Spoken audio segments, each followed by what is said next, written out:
And as Lucille's perfect reputation crumbled publicly, Serafina stood tall for the first time in years. After the public scandal, everything around the Mercer family began falling apart fast. News spread across town. Within hours, by the next morning, people gathered outside the Mercer mansion, just to gossip about the family that once seemed untouchable. Ronan stopped going to public events completely. Several business partners ended their contracts with him. Donations to his political campaigns disappeared overnight. Reporters waited outside his office every day asking questions about fraud, corruption, and the fake fertility records. Lucille tried desperately to control the damage, but nobody trusted her anymore. Even longtime family friends started avoiding her calls. Inside the mansion, the atmosphere felt cold and empty. Servants walked quietly through the halls like they were afraid the walls themselves might collapse. One afternoon, Serafina sat in the garden reading legal documents when Ambrose Vale arrived. He handed her another folder. The investigation into Mercer finances has officially started, he said calmly. Serafina nodded slowly. Ambrose studied her face carefully. Are you still planning to stay here? She looked toward the mansion silently. For years, she had called that place home, but now it only held painful memories. No, she answered softly. I'm done. That evening, Serafina finally filed for divorce. When Ronan received the papers, he immediately came looking for her. She stood near the fireplace, while he stared at the documents in disbelief. You're really leaving? He said quietly. Serafina looked at him calmly. You already left me a long time ago. Ronan lowered his eyes. For the first time since they married, he looked ashamed of himself. I didn't know the truth, he whispered. Serafina's expression hardened slightly. Maybe not at first, but you still chose to believe the worst about me. Ronan looked broken hearing those words. I was under pressure from my mother, he said weakly. And I was your wife, Serafina replied. Silence filled the room. Ronan stepped closer carefully. I know I failed you. Serafina finally let years of pain come out. You watched me cry after every doctor appointment, she said quietly. You watched your mother humiliate me in front of everyone. You let me believe I was broken. Ronan's eyes filled with regret. I loved you, he whispered. Serafina gave a sad smile. Love without loyalty destroys people. Those words hit him harder than anger ever could. Ronan sat down heavily, like the weight of his mistakes had finally crushed him completely. Meanwhile, Lucille's situation became even worse. Members of the Mercer Foundation voted to remove her permanently after financial records connected her to illegal payments and fraud. Newspapers called her manipulative and corrupt. The powerful woman, who once controlled everyone, could barely leave the mansion anymore. Cassian quietly supported Serafina through everything. He helped her move important belongings out of the house and handled legal paperwork carefully. You deserved better from the beginning, he told her one evening. Serafina smiled faintly. Maybe now I finally believe that. As the divorce process continued, Ambrose fought aggressively to secure Serafina's share of the Mercer businesses, since she helped build many of them from the start. The law was on her side. Ronan did not fight her claims. In fact, he signed almost everything willingly. It was the only apology he still knew how to give. Late one night, Serafina walked through the empty halls of the mansion one last time. She remembered the younger version of herself, who entered this house full of hope and love. That woman no longer existed. The betrayal had changed her forever, but instead of breaking her completely, it had finally opened her eyes, and for the first time in years, Serafina no longer felt trapped by the Mercer name. Months passed after Serafina officially left the Mercer mansion. Life slowly became quieter, calmer, and lighter. For the first time in years, she woke up without fear, shame, or constant judgment hanging over her. She moved into a beautiful home near the lake outside the city. It was not as massive as the Mercer estate, but it felt peaceful. The silence there healed parts of her that had been broken for a long time. Instead of hiding from the world, Serafina started rebuilding her life step by step. Using the settlement money from the divorce, she created a foundation for women who had suffered emotional abuse, betrayal, and abandonment. Many women came to her with stories that sounded painfully familiar. Some had lost everything because of lies. Others stayed trapped in toxic marriages because they believed they deserved the pain. Serafina listened to every story carefully, because she understood that kind of loneliness better than anyone. Over time, people stopped talking about her as the barren wife. Now they spoke about her strength, kindness, and courage. The same town that once judged her finally respected her. Meanwhile, the Mercer family continued falling apart. Lucille rarely appeared in public anymore. Her reputation never recovered after the truth came out. Several investigations into old Mercer business deals were still ongoing, and many former allies refused to associate with her. The powerful woman, who once controlled everyone, ended up completely alone. Ronan's situation was even sadder.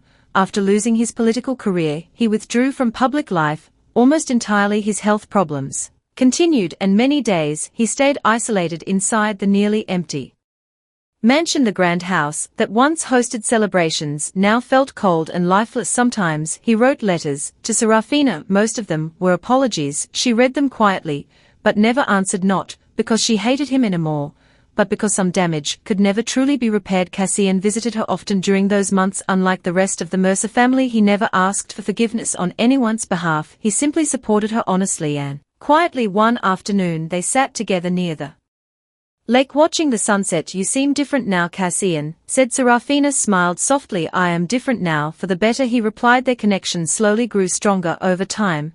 There was trust between them, something Serafina once believed she would never feel again. Neither of them rushed anything, but for the first time in years Serafina allowed herself to imagine a future that was not filled with pain. Then one morning she decided to do something important. She returned to the Mercer mansion one final time. The house looked older now. Empty windows faced the grey sky, and the gardens she once cared for had started dying inside. The halls felt cold and silent. Ronan stood near the staircase when she entered. For a moment neither of them spoke. Then he finally asked quietly, "Why did you come back?" Serafina looked around slowly. "I needed closure," she answered honestly. Ronan lowered his eyes. "I destroyed the best thing in my life." Serafina felt sadness hearing those words, but not anger anymore. "You destroyed yourself, too," she said gently. Tears filled Ronan's eyes, but he did not argue. Before leaving, Serafina paused near the front door and looked back one last time at the mansion that once held all her dreams and all her pain. Then she smiled softly, not because she had won revenge, but because she had finally found freedom. The woman they once called broken walked away stronger than all of them, and this time she never looked back. "You knew." Lucille froze. That single reaction answered everything. Ronan stepped backward, slowly staring at his mother like he no longer recognized her. "You knew this entire time?" Lucille tried speaking calmly. Ronan listened to me carefully. "No," he shouted. Serafina had never heard that much pain in his voice before. "You let me destroy my marriage for this?" Ronan yelled. "You humiliated Serafina for years, knowing the truth about me." The hallway became silent. Then Lucille made the worst mistake possible. "This family needed an heir," she said coldly. "Your father had the same condition. I did what was necessary." Ronan's face lost all color. Serafina covered her mouth in shock. So it was true. The Mercer men had hidden this secret for generations. Ronan looked completely shattered now. Every lie, every insult, every ruined year suddenly crashed down on him all at once. Then he whispered something so quietly it almost sounded painful. Serafina was innocent. Nobody answered because everyone already knew it. At that moment Cassian walked into the hallway holding an envelope in his hand. "The DNA results came today," he said heavily. The entire room froze. Ronan slowly took the envelope with shaking hands. He opened it silently while everyone watched. Seconds later his knees nearly gave out. Cassian grabbed his arm before he collapsed. Ronan stared at Elodie with empty eyes. "It's not mine," he whispered. Elodie started crying again, but nobody cared anymore, because the truth had finally destroyed the Mercer family. From the inside, after the DNA results came out, the Mercer mansion turned into complete chaos. Nobody trusted anyone anymore. Servants whispered in corners, doors slammed through the night, and tension filled every hallway. Ronan locked himself inside his office for 2 straight days. Elodie stayed in her room crying constantly, but her tears no longer worked on anyone. Lucille became colder and more desperate than ever. She spent hours making secret phone calls behind closed doors. Serafina watched everything quietly. The family that once humiliated her was finally collapsing under its own lies. On the 3rd morning another disaster hit. Elodie was gone. One of the servants discovered her room completely empty. Clothes, jewelry and expensive gifts had disappeared overnight. Even the safe inside her closet had been cleaned out. She took money too, Cassian revealed angrily. After checking financial records, millions. Lucille nearly fainted with rage. Ronan looked exhausted as he sat silently at the dining table. He no longer looked like a powerful chief, he looked like a broken man. Then the front gates suddenly opened. A black car drove onto the property. Serafina immediately recognized it. Declan Reeves stepped out slowly, wearing a dark coat and a confident smile. He walked toward the mansion like he had nothing to fear. Lucille stormed outside furiously. "You stupid little criminal," she hissed. "Where is she?" Declan laughed softly. "Safe." Ronan walked outside behind them. "You used me." Declan shrugged carelessly. "Actually, your mother started this game first." Lucille's face turned pale. Declan pulled an envelope from his pocket. "I have copies of every payment Lucille made to Elodie. I also have proof of other Mercer family business deals that the police would love to see. You're bluffing." Lucille snapped. Declan smiled wider. "Try me." The silence felt dangerous. Then he looked directly at Lucille. "I want more money, or the entire town learns how your family really operates." Ronan stared at his mother slowly. "What is he talking about?" Lucille avoided his eyes for the first time in years. That reaction alone told Ronan everything. Declan eventually drove away, after delivering his threat, leaving the Mercer family completely shattered. But the worst moment came 2 nights later. The town council held an important public event downtown. Reporters, business leaders, and local families packed the hall. Ronan was supposed to give a speech, but he looked weak and distracted. Lucille kept trying to control the situation, smiling nervously at guests, while pretending nothing was wrong. Then Serafina arrived. The room slowly became quiet, as people noticed her walking confidently toward the stage. For years, she had avoided public attention, after constant humiliation from the Mercer family. Tonight felt different. Lucille immediately stood up. "What are you doing?" Serafina calmly placed a folder onto the podium. "The truth," she answered. Ronan looked confused while reporters leaned forward curiously. Serafina opened the folder slowly. 12 years ago, I was falsely diagnosed as infertile," she announced clearly. "Those medical records were changed under orders from Lucille." Mercer gasps spread across the hall. Instantly Lucille's face lost all color. Serafina continued calmly. "Despite the shock around her, I stayed silent for years,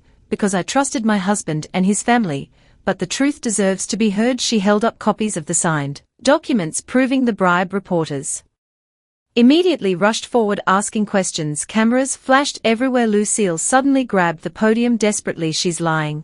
But Dr. Malcolm Hines stood up from the crowd. "No," he said quietly, "she's telling the truth." The room exploded into chaos. People whispered loudly while reporters surrounded the stage. Ronan looked completely destroyed, standing beside his mother. For years the town had blamed Serafina. Now everyone finally understood she had been the victim all along. "I am calm," Elodie replied, though her voice sounded irritated. "You certainly don't act like it." "Ronan is starting to notice your behavior." Elodie crossed her arms. "Then maybe he should hurry and sign everything over already." Lucille's face hardened. "Do not get greedy with me. Without me you would still be living in cheap motels with Declan." Serafina's eyes widened behind the curtains. Elodie looked furious.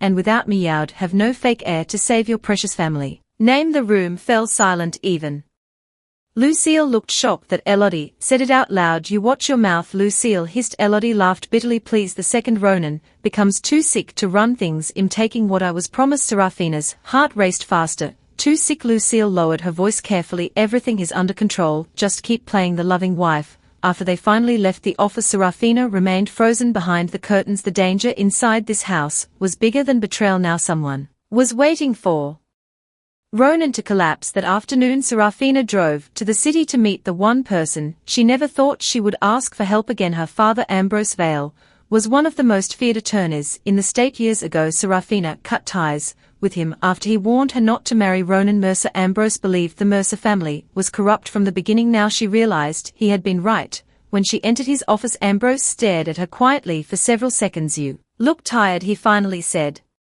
Serafina sat down slowly. "I need your help." She handed him the documents.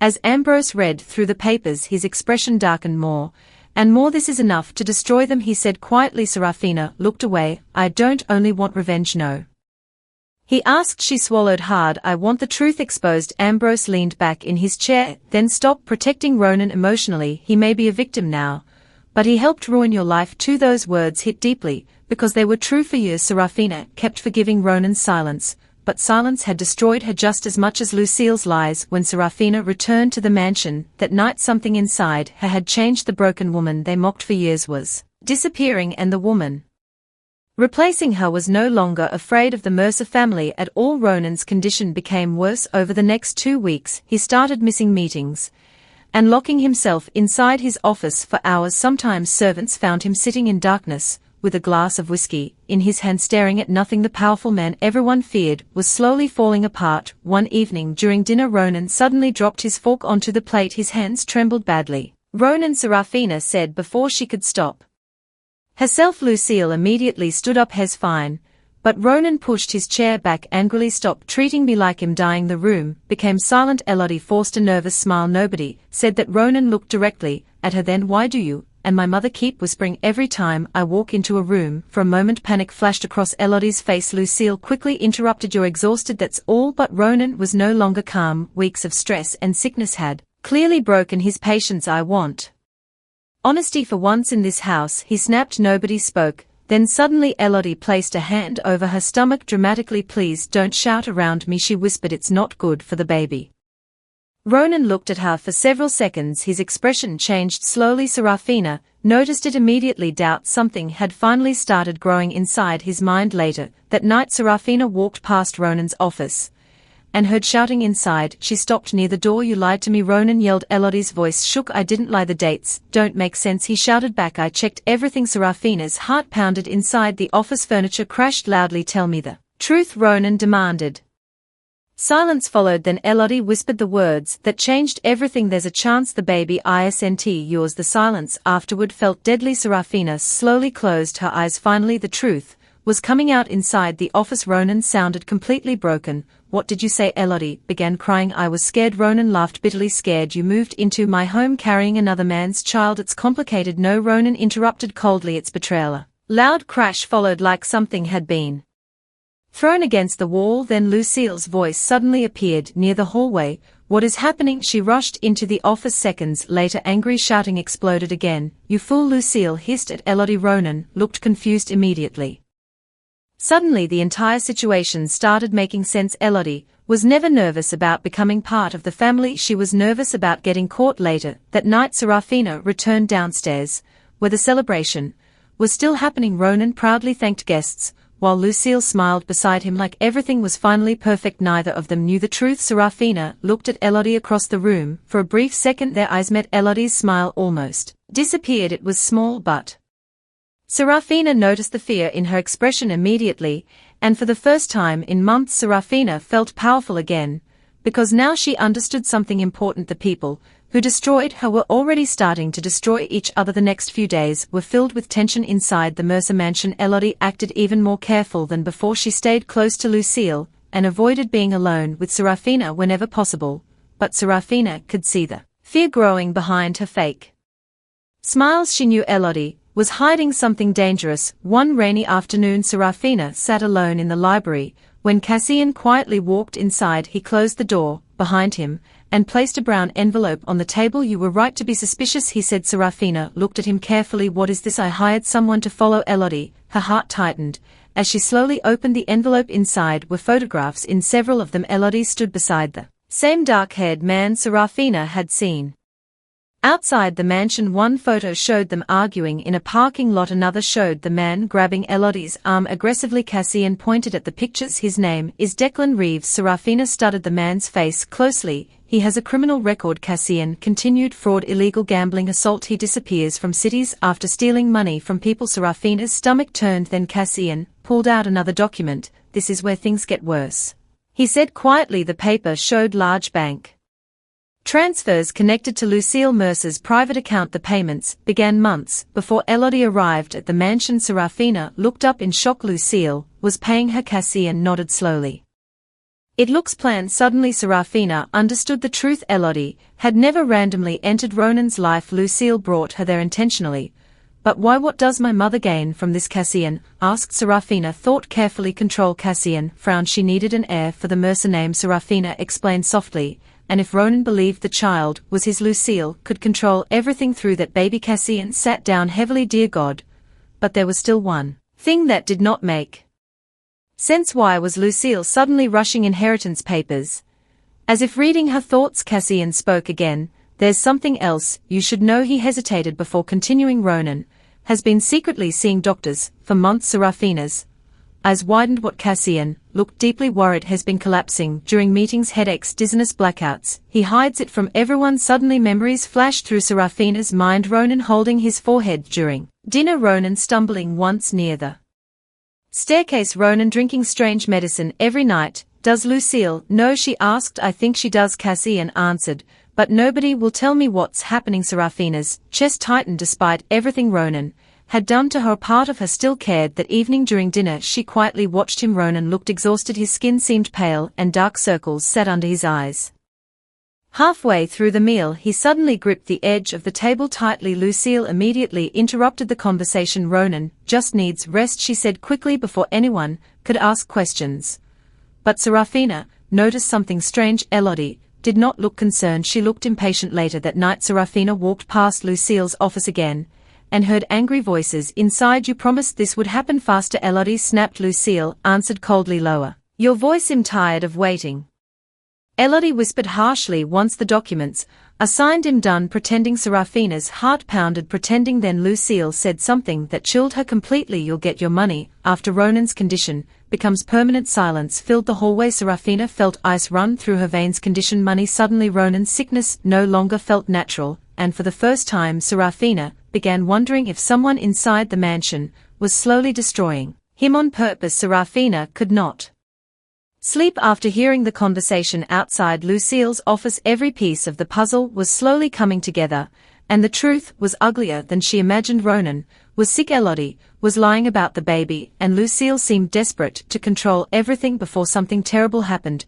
But Serafina also realized something important. If she wanted to survive, she needed proof. The next morning she began quietly collecting evidence while the mansion staff prepared breakfast. Serafina slipped into Lucille's office using a spare key she had hidden years ago. Her hands shook as she searched through drawers and locked cabinets. Inside one folder she found copies of bank transfers made to Elodie over the last year. Another folder contained medical reports connected to Ronan. Some pages were missing, but one sentence caught her attention immediately. Neurological deterioration increasing rapidly. Serafina frowned. She was not a doctor, but the wording sounded serious. Then she found something even worse, a signed confidentiality agreement from Dr. Malcolm Hines. Lucille had paid him to falsify Serafina's fertility diagnosis 12 years ago. The proof was finally in her hands. Suddenly footsteps approached outside the office. Serafina quickly hid the papers inside her bag and slipped behind the curtains. Just before the door opened, Lucille entered with Elodie close behind her. You need to stay calm, Lucille whispered sharply.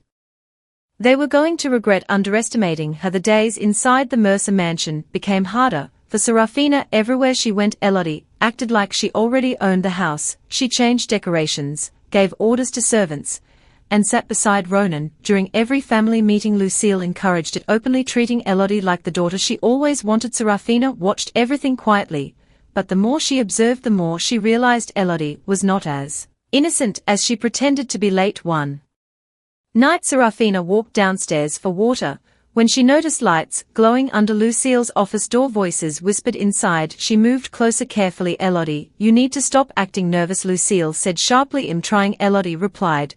But Serafina keeps watching me. She's harmless, Lucille answered. Focus on what matters. Ronan must sign the inheritance papers before the end of the month. Serafina froze. Inheritance papers. She heard papers sliding across the desk. Once everything transfers, Lucille continued, you and the child will be protected no matter what happens. The child. Serafina stepped back quietly before they noticed her. Her mind raced all night.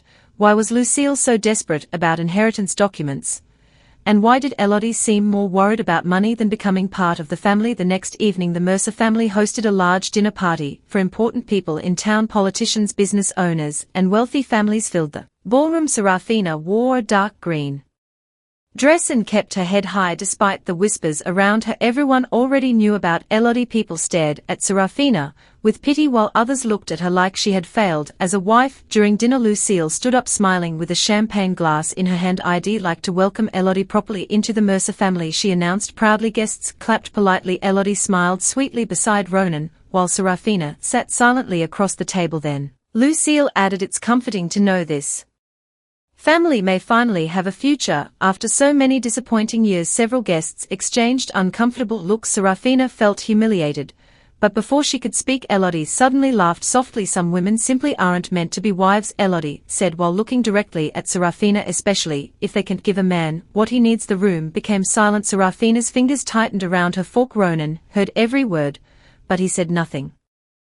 That silence hurt more than the insult itself. Only one person looked disturbed. Ronan's younger brother Cassian Mercer sat quietly near the end of the table. Unlike the rest of the family, he never joined the cruel jokes about Serafina. Tonight he looked especially uncomfortable. After dinner, Serafina stepped outside onto the balcony to breathe. Tears burned in her eyes, but she refused to let them fall. A few moments later, Cassian joined her. "You shouldn't let them treat you like this," he said quietly. Serafina gave a bitter smile. "Nobody stops them." Cassian hesitated before speaking again. "Something feels wrong about Elodie." Serafina looked at him carefully. "What do you mean?" "I don't know yet," he admitted. "But she's hiding something." Before Serafina could answer, movement near the front gate caught her attention. She noticed Elodie standing near a black car outside the property. A man inside rolled down the window briefly. Elodie looked nervous while speaking to him. Then she quickly handed him something before walking back toward the mansion. Serafina narrowed her eyes. Who was that man, and why was Elodie secretly meeting him at night? For the first time since the nightmare began, Serafina felt something shift. Maybe the people who destroyed her were hiding secrets far worse than her own pain. A few weeks passed and the tension inside the Mercer mansion grew heavier. Every day Elodie stayed close to Ronan, constantly acting caring and devoted whenever people were watching, but when nobody else was around, her behavior changed. She became impatient, nervous, and sometimes disappeared for hours without explanation. Serafina noticed everything. One morning the entire house suddenly exploded with excitement. Servants rushed through the hallways smiling while Lucille practically cried with happiness. Serafina walked downstairs and immediately understood why. Elodie stood in the center of the living room holding Ronan's hand with fake tears in her eyes. "I'm pregnant," she announced softly. Lucille gasped dramatically before hugging her tightly. Ronan looked shocked at first, then emotional. For the first time in years, Serafina saw real happiness on his face. The sight stabbed her deeply. Everyone celebrated while she stood there frozen. Lucille turned toward her with victory shining in her eyes. "You see," she said proudly, "this family didn't need a miracle, it simply needed the right woman." Ronan did not stop his mother again. That night the mansion held another celebration dinner. Expensive wine flowed across the tables, while guests congratulated Ronan and Elodie. People whispered cruel things about Serafina right in front of her. She wasted 12 years of his life. At least he'll finally have an heir. She should leave quietly now. Serafina kept her expression calm even though every word hurt, but something about Elodie's behavior felt strange. Instead of looking happy, she looked terrified. Throughout the evening Elodie constantly checked her phone under the table. At one point she nearly dropped her glass. After receiving a message a few minutes later, she quietly excused herself and hurried upstairs. Serafina followed her carefully. As she reached the second-floor hallway, she heard muffled arguing behind the guest bedroom door. "You promised you wouldn't contact me here," Elodie whispered harshly. A man's voice answered from the other side. "You think I care about your rich family games? You owe me." Serafina's eyes widened immediately. It was the same voice from the black car outside the mansion weeks earlier. Elodie sounded panicked. "Lower your voice. You said once you got pregnant I'd get my share." The man snapped. "Don't forget who the real father is." Serafina froze completely. Her heart pounded so loudly she thought they might hear it through the door. "Real father?" Inside the room Elodie sounded desperate. "Just give me more time," she whispered. "You're running out of it," the man replied coldly. Footsteps moved closer toward the door. Serafina quickly stepped back and disappeared around the hallway corner. Just before the bedroom opened, a tall man wearing a dark jacket walked out silently without noticing her. He left through the back staircase. Moments later Serafina stayed hidden, trying to process what she had just heard. The baby might not belong to Ronan. The chief of Ashbury Parish blamed his wife for something she never did. People in town respected Ronan Mercer. He was powerful, rich, and came from a family everyone feared. But inside his mansion things were very different. His wife, Serafina Vale, had spent 12 years trying to make that house feel like a home. She stood beside Ronan through every hard time. She helped him build his career and supported him when nobody believed in him. Still, none of that mattered anymore because she had never given him a child. At least that was what everyone believed. One cold evening, expensive black cars stopped outside the Mercer mansion. Servants rushed through the hallways while Serafina stood near the staircase, confused and nervous. Ronan walked into the house with a young woman beside him. She looked beautiful, polished and confident. Her name was Elodie Granger. Ronan did not even look guilty. "This is Elodie," he said calmly. "She'll be staying with us from now on." Serafina felt her chest tighten. She already knew what that meant before he said the next words. "My family needs an heir." The room became silent. Even the servants avoided looking at her. Serafina looked toward Lucille Mercer, Ronan's mother, who stood proudly near the fireplace, with a small smile on her face. Lucille had spent years insulting Serafina for being unable to have children. Every family dinner became another attack, every holiday became painful, but this moment was worse than anything before. You brought another woman into our home. Serafina finally whispered. Ronan's expression stayed cold. I gave you enough time. Those words broke something inside her. Elodie pretended to look uncomfortable, but Serafina noticed the way she quietly admired the mansion around her. This woman was not shocked. She was prepared for this. That night Serafina locked herself inside her bedroom. Her hands trembled as she opened the drawer beside her bed. Inside was a hospital envelope she had hidden earlier that week. She slowly pulled out the medical papers again. The truth inside those pages terrified her. Days earlier Serafina had visited a specialist in secret. After finding strange old records connected to her medical history, she expected another painful reminder that she could never become a mother. Instead, the doctor had looked confused while reviewing her files. There's nothing wrong with you, the doctor had told her. Serafina still remembered freezing in that chair. For 12 years she carried shame that never belonged to her. Now another woman was sleeping under her roof because of a lie downstairs. Laughter echoed through the mansion as Lucille welcomed Elodie into the family like a queen. Servants prepared a celebration dinner while Serafina sat alone in darkness staring at the papers in her shaking hands. The family that destroyed her had no idea their secret was already starting to unravel, and Serafina was no longer willing to suffer quietly. The next morning Serafina woke up after barely sleeping. The sound of laughter downstairs filled the mansion again. Elodie was already sitting beside Ronan at breakfast like she belonged there. Lucille proudly smiled while servants moved around them carrying silver trays and hot coffee. Serafina walked into the dining room quietly. The conversation stopped for a moment. Elodie gave her a fake polite smile. Good morning, Elodie said softly. Serafina ignored her and sat down at the far end of the table. Lucille placed her cup down loudly. You should start getting used to change, she said. This family finally has hope again. Ronan stayed silent. That hurt Serafina more than the insult itself. Years ago he would have defended her. Now he looked away like she no longer mattered. After breakfast Serafina drove alone to the clinic across town. The same questions kept spinning inside her mind. She was never infertile. Then who changed the reports? Who wanted her blamed all these years? Her former doctor Malcolm Hines looked nervous the second she entered his office. I already told you everything, he muttered. No, Serafina replied firmly. You told me half the truth. She placed the old fertility records on his desk. These papers were changed. I want to know who did it. The doctor's face lost color immediately. For several seconds he said nothing. Then he slowly removed his glasses and rubbed his forehead. You should leave this alone, he whispered. Serafina leaned closer. 12 years of my life were destroyed because of this. I'm not leaving anything alone. Dr. Hines looked toward the closed office door before speaking quietly. It was your mother-in-law. Serafina's breathing stopped. Lucille Mercer came to me personally, he admitted. Ronan had already been tested. The problem was never yours. Serafina felt dizzy hearing the words out loud. He can't have children, she asked softly. The doctor nodded once. She paid a large amount of money to keep it secret, she said. The Mercer name would be ruined if people found out. She forced me to change your records instead. Tears filled Serafina's eyes, but this time they came from rage, not sadness. All those years, she whispered. Dr. Hines looked ashamed. I regret what I did every day. Serafina stood up slowly. Her entire marriage suddenly felt fake. Every insult, every cruel comment, every night she cried alone believing her body had failed. It had all been built on a lie. Then another painful thought entered her mind. Did Ronan know? She drove back to the mansion in silence. Rain hit the windshield as memories flooded her mind. Ronan comforting his mother while Serafina cried. After failed treatments, Lucille calling her useless during family dinners. Ronan slowly becoming colder every year.